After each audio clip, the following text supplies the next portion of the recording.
ఒక అందమైన పచ్చని కల్మషము లేని పల్లెటూరు. 10వ తరగతి పరీక్షలో ఫెయిల్ అయ్యాడని ఊరిలో అందరూ అతన్ని తక్కువగా చూశారు. అతనికి భవిష్యత్తు లేదు అని కూడా చెప్పారు. కానీ అదే బాలుడు కొన్ని సంవత్సరాల తర్వాత తన ఊరికి గర్వకారణమయ్యాడు.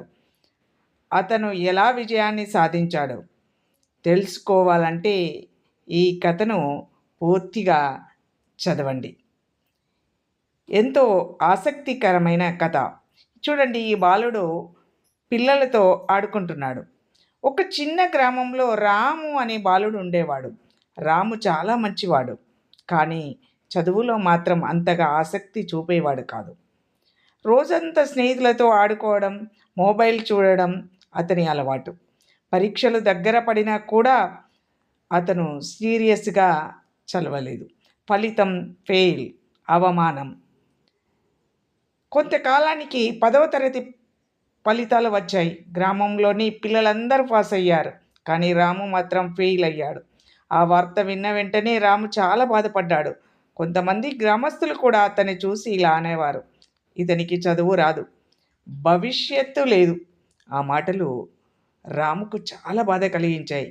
సంకల్పాన్ని నిర్ణయించుకున్నాడు, కష్టపడాలని. కానీ అదే సమయంలో అతనిలో ఒక దృఢ సంకల్పం పుట్టింది. ఒకరోజు రాము తన తండ్రులతో ఇలా అన్నాడు, ఈసారి నేను తప్పు చేశాను, కానీ ఇక నుంచి కష్టపడి చదివి మంచి ఫలితం సాధిస్తాను. ఇప్పటి నుంచి రాము తన జీవితాన్ని పూర్తిగా మార్చుకున్నాడు. ప్రతిరోజు తెల్లవారుజామున లేచి చదవడం ప్రారంభించాడు. పాఠాలు అర్థం కాకపోతే గురువులను అడిగి తెలుసుకునేవాడు. మొబైల్, ఆటలు అన్నీ తగ్గించి చదువుపైనే దృష్టి పెట్టాడు. కొన్ని నెలల తర్వాత మళ్ళీ 10వ తరగతి పరీక్షలు వచ్చాయి.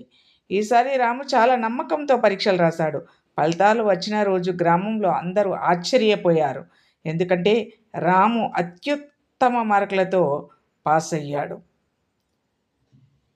అక్కడితో ఆగకుండా రాము ఇంకా కష్టపడి చదివాడు. ఇంటర్మీడియట్, డిగ్రీ పూర్తి చేసి చివరికి ఒక మంచి ప్రభుత్వ ఉద్యోగం సాధించాడు. ఒకప్పుడు ఫెయిల్ అయ్యాడు అని మాట్లాడిన అదే గ్రామం ఇప్పుడు రాముని చూసి గర్వపడింది.